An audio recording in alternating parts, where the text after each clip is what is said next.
to the Korea Ultimate Tournament. Get ready.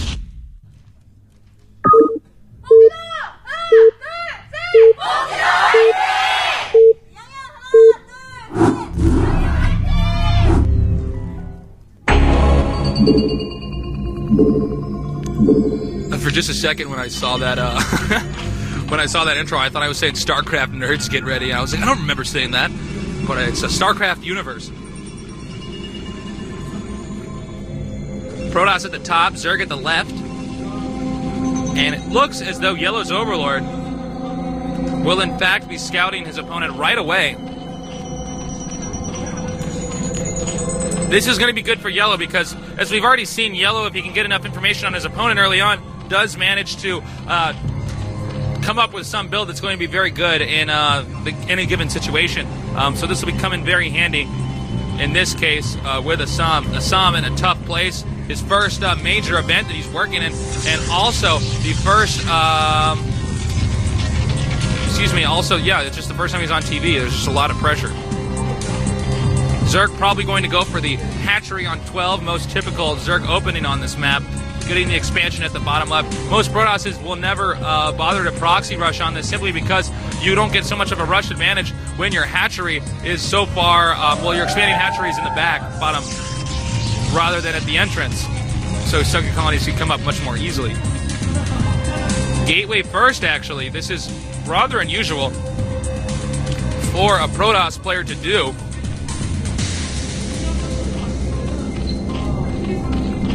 I'm wondering exactly how he's going to play this out. If he gets the assimilator, it could be not so helpful to do some type of fast gas build simply because the Nexus starts out a little bit farther away than a Protoss player would like on this map. It requires 4 probes to mine at full efficacy. Hatchery now for the Zerg.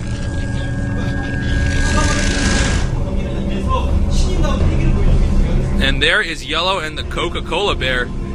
Do you get the connection? I don't.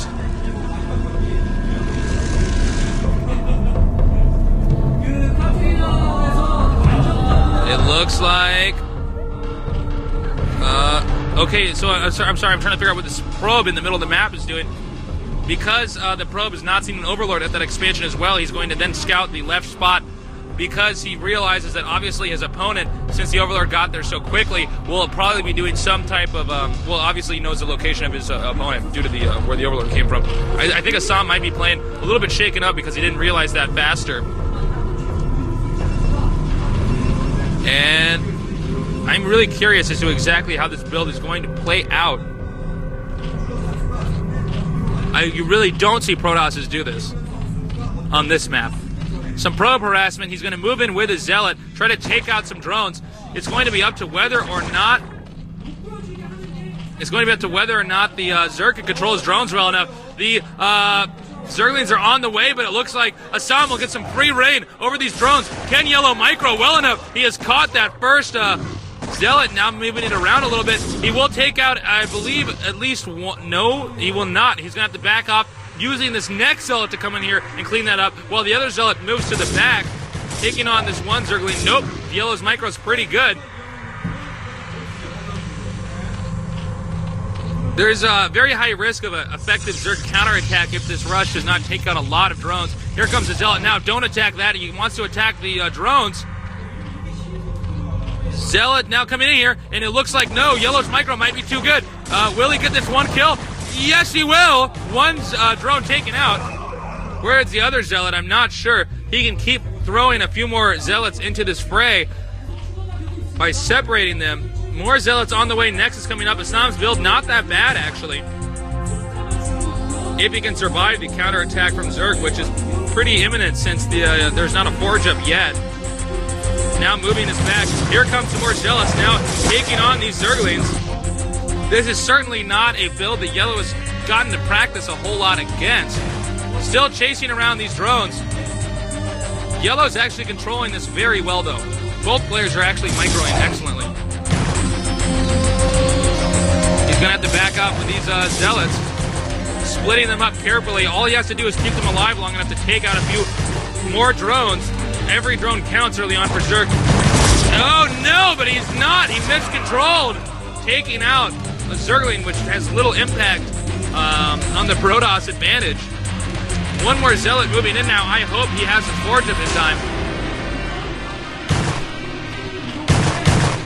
And that Zealot is going to be winded pretty soon, running around so much. Probe's now going towards that expansion. Oh, he did get another drone, actually. So he's gotten a fair amount of drones. Yellow doesn't seem to be too fazed by this. Yellow's already expanded again.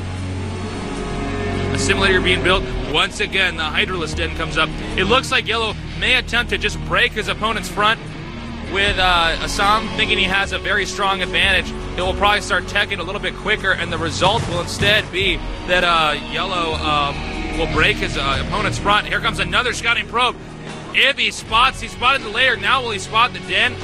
With the layer being there, I think I might want to retract my comment about his opponent, or about Yellow actually teching to Hydralisk with range. Instead, he's going to see that it is in fact a den, and the lurkers are most likely what will happen, either that or a fast drop. It's a little bit harder to read the Hydralisk Den versus reading the Spire. And all of a sudden, Asam has decided now he needs to move out. Yellow does not have enough Zerglings. Asam being a very aggressive player this game. He's going to keep that probe alive for as long as possible, so those Zerglings are nowhere near that expansion when Asam starts to attack it. Oh! Beat down. Probe has been taken out. 2 probes and Zealots moving in now. He's going to go for the drones. He's got to control this very carefully, though. 2 probe hits plus 2 Zealot hits equals dead Zergling. That's why he brought the probes with that. And it also helps if they can get in the way of these Zerglings. Here he comes now, doing a lot of damage with those Zealots. And suddenly Yellow is going to need a lot more units. A Corsair out now. Yellow in a very bad condition.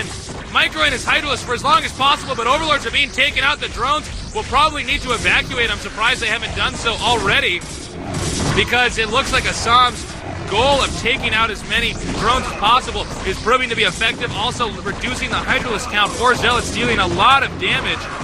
The Corsair will now maneuver itself into the main, I believe,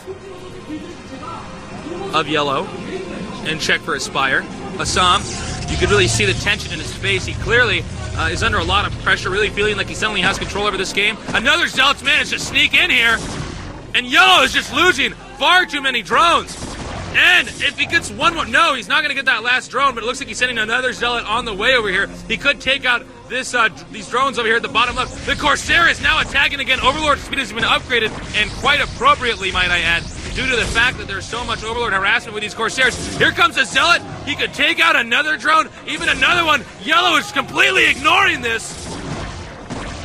And in fact, yes, he will. There are too many drones being lost from Yellow. He's taken out 4 kills already for that one. Will they get 5? Yes, he will. Yellow is falling apart this game. Hydralisk counterattack is on the way. I hope that Asam has cannons. Who is this Zealot? My gosh, he's taking out so many units. The Reaver's already there. I think Asam could possibly win this game. Or at least I would say he has a major advantage right now. 2 Corsairs out to try to keep Hydralisk back as far as possible. Reaver there clearly deflects the Zerg entrance break. Asam really, really playing well this game with a very unorthodox build on this map.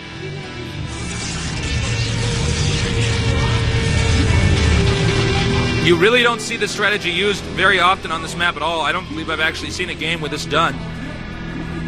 Certainly seems to be strong as long as you can not lose your Zealots at all early on and kill as many drones as possible. If it falls apart, the whole build falls apart, but it looks like Asam is executing it quite well, even getting 2 cannons in the back of his base in case Yellow attempts to do a very aggressive drop.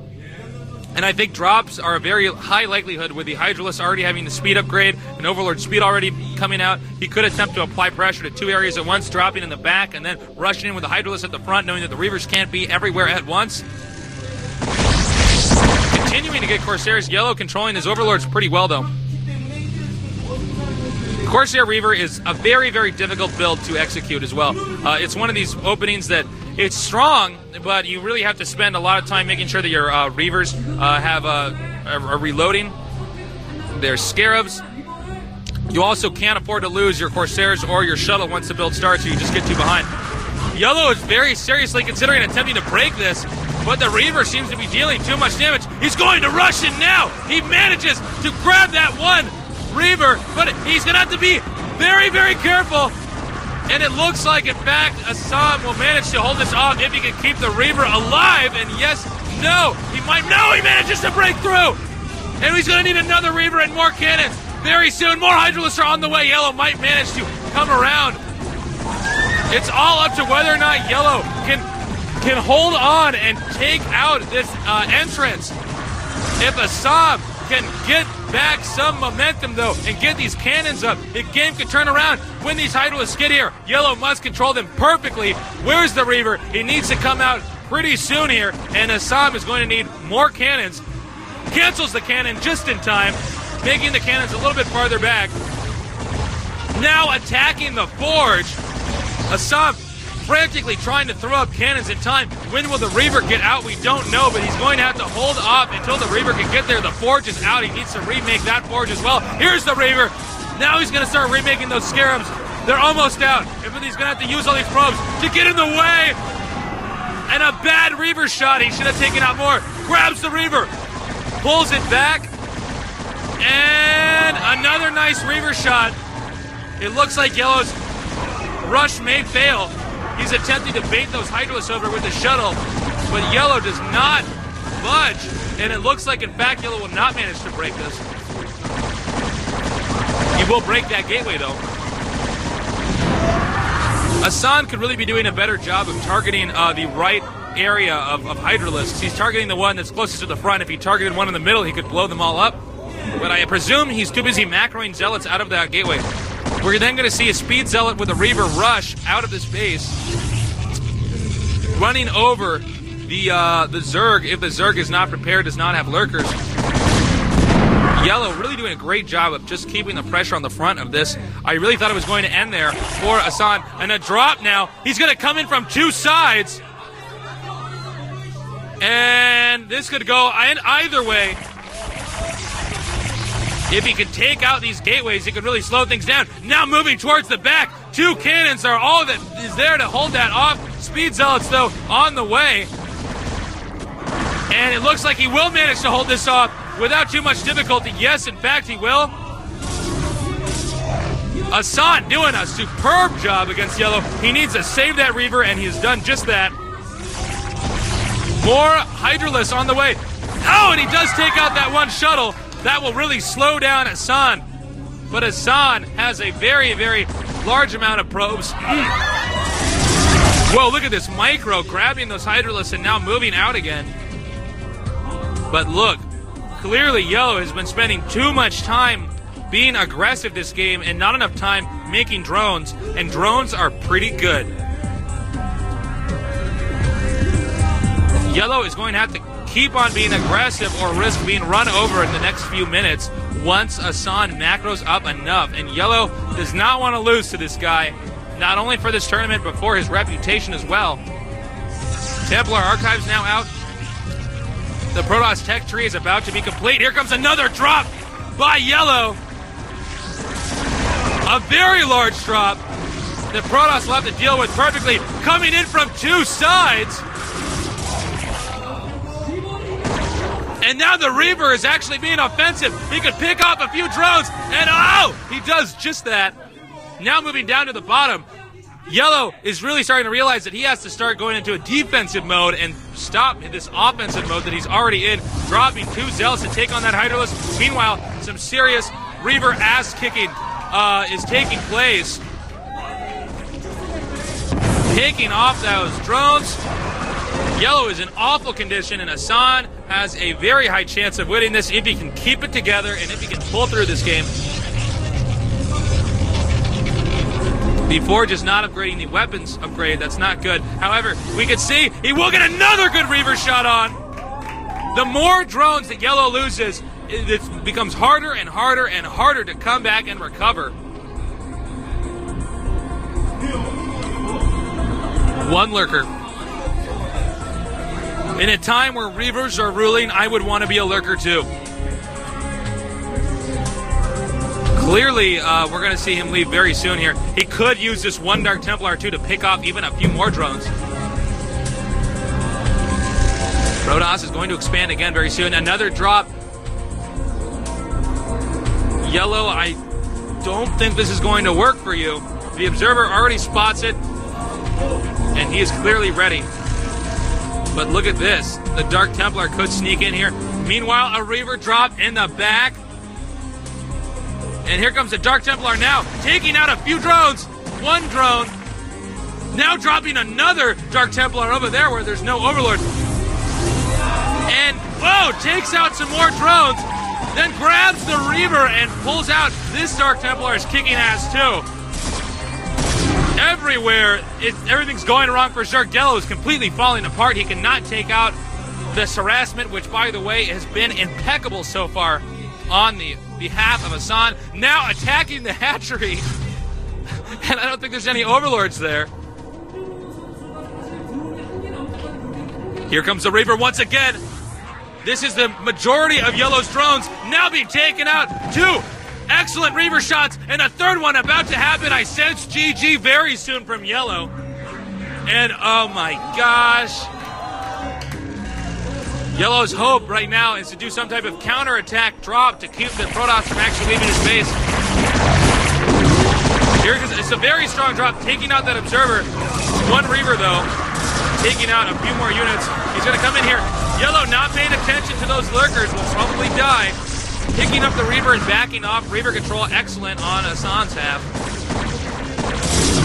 And it looks as though YellOW is not going to be able to defend his main. Hassan decides he will sack his gateways and instead rush in here, heading towards that main. And there is nothing YellOW can do about this. And I believe this will be the game-ending move. Oh, yes it is. Good game. Hassan has won. I just took a glance at YellOW's booth. He looks kind of pissed. However, Hassan just stretching his jaw out a little bit after that win. Probably feeling pretty good. This beat YellOW, one of the most notable Zergs of all time. He's now tied the game 1-1. That was a real thrill to watch. And I have to say, the build, everything he did was really, really good. First of all, the build was completely unorthodox, but the fact that it was hinged on Zealot control turned out to be beneficial for him as he controlled the Zealots very well. Stay tuned. I'll ask you now to show me how to fill the circle.